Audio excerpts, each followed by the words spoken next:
Good morning doctors. आज हम discuss करने वाले हैं क्यूआरएस कम्प्लेक्स नोमेनक्लेचर। हम देखेंगे कि इसको क्यूआरएस कम्प्लेक्स क्यों बोलते हैं, क्यों नेम दिया जाता है। बेसिकली ये क्लिनिकल चीज़ें हैं जो कि हमें ईसीजी में अपने सीनियर्स को बतानी होती हैं ड्यूरिंग ऑपरेशन और ड्यूरिंग क्लिनिकल थिंग्स। ठीक है, तो इसमें क्या है कि जो क्यूआरएस कम्प्लेक्स है वो मेनली डिपेंड करता है डायरेक्शन पे, वेव डायरेक्शन के वेव किस तरफ मूव कर रही है, पोजीशन वेव किस पॉइंट पर प्रेजेंट है। ठीक है, ये हम डिस्कस करते हैं कि पोजीशन के हिसाब से इसको किससे नाम दिया जाता है, और एम्पलीट्यूड पर कि उसका एम्पलीट्यूड कितना है। ठीक है, तो इसके लिए ये एक सिंपल मैंने ईसीजी ड्रा की है। ठीक है, दिस इज पी वेव, आगे Q sorry P wave, Q R S complex, T wave, again P wave, Q R S complex and T wave. Okay, तो इसमें हम देखते हैं कि ये जो सेगमेंट होता है टी से पी तक, मीन के इस फेज में no electrical conductivity in heart.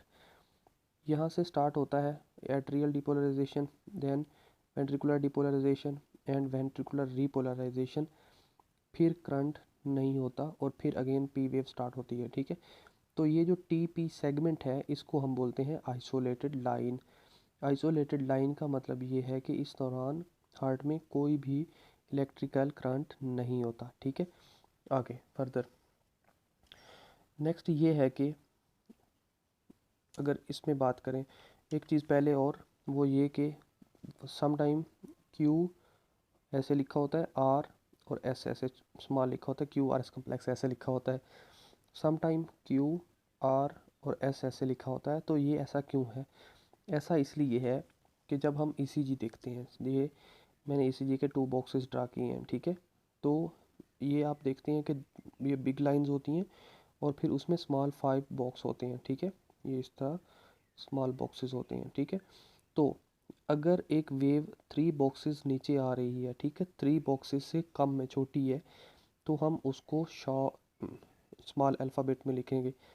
अगर वो 3 से ज़्यादा है तो हम उसको बिग में लिखेंगे, बिग अल्फ़ाबेट में लिखेंगे। ठीक है, और फिर ये देखें वेव्स को नेम कैसे करना है। फर्स्ट ऑफ ऑल, अगर क्यू आर एस कम्प्लेक्स में फर्स्ट वेव जो है बिफोर द आर, जो भी वेव होगी उसको हम क्यू वेव बोलेंगे, चाहे वो स्मॉल क्यू हो या बिग क्यू हो। ठीक है, तो हम जो नेगेटिव डिफ्लेक्शन होगी, first negative deflection Q R S complex में, उसको हम ऑलवेज क्यू बोलेंगे, चाहे वो किसी भी लीड में हो। ठीक है, जो नेक्स्ट लेक्चर होगा वो हम ईसीजी को देखेंगे कि ईसीजी पे हमने जो ऑलरेडी 12 लीड्स डिस्कस की हैं वो कैसे इम्प्लीमेंट होती हैं। ठीक है, और फिर अगर फर्स्ट पॉजिटिव है तो हम उसको आर वेव बोलेंगे, first negative is Q, first positive is R. Some time जो ये क्यू वेव जो होती है वो एब्सेंट होती है, लाइक एज दिस। ठीक है, मोस्टली ईसीजीज जो है उनमें ये एब्सेंट होती है क्योंकि हार्ड कंडक्टिविटी जो है वो, हमारी जो क्यू वेव होती है वो septal depolarization, mostly septal depolarization की वजह से बनती है, बट कुछ ईसीजी लीड्स जो है वो इसको कैप्चर नहीं करती और क्यू वेव जो होती है एब्सेंट शो करती है। ठीक है, फिर अगर फर्स्ट पॉजिटिव है तो उसके बाद अगर नेगेटिव है तो उसको हम एस बोलेंगे, जिस कंडीशन में मर्जी हो जाए। ठीक है, जब भी एक पॉजिटिव डिफ्लेक्शन होगी और उसके बाद नेगेटिव होगी क्यू आर एस कम्प्लेक्स में, तो हम उसको क्यू एस कम्प्लेक्स बोलेंगे। ठीक है, इसको सिंपली आर और इसको सिंपली क्यू। ठीक है, फिर अगर एक लीड में या एक ईसीजी में 2 आर वेव शो हो रही हैं, क्योंकि ये पैथोलॉजीज होती हैं तो ये 2 आर वेव्स भी शो हो जाती हैं समटाइम। तो ऐसा होगा कि first positive reflection is R, जो कि हम ऑलरेडी डिस्कस कर चुके हैं। Then negative reflection is S, चाहे वो स्मॉल हो या बिग हो। Then second positive reflection is R prime. ठीक है, ये क्यू आर एस कम्प्लेक्स की बात हो रही है।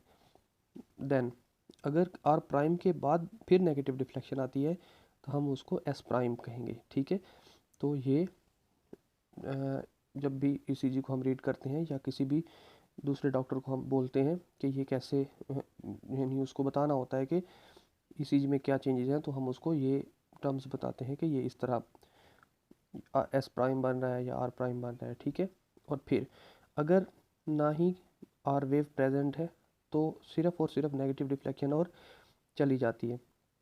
जब भी क्यू वेव होगी तो उसके बाद आर वेव मस्ट होनी चाहिए। ठीक है, अगर सिंपल क्यू वेव आती है जैसे कि ये, और सिंपल क्यू वेव और आगे चली जाती है, तो हम इसको क्यू एस कॉम्प्लेक्स बोलेंगे, ठीक है, ना कि सिंपल क्यू, क्योंकि इसमें आर भी नहीं है और आर से ये पता नहीं है कि आर से पहले है या आर से के बाद है, तो इसलिए हम इसको क्यू एस कॉम्प्लेक्स ही कहेंगे, ठीक है। तो ये आज के लिए था lecture Q R S nomenclature, कि हम इसको नेमिंग कैसे देते हैं जब हम ई सी जी रीड करते हैं, ठीक है doctors, thank you, good bye.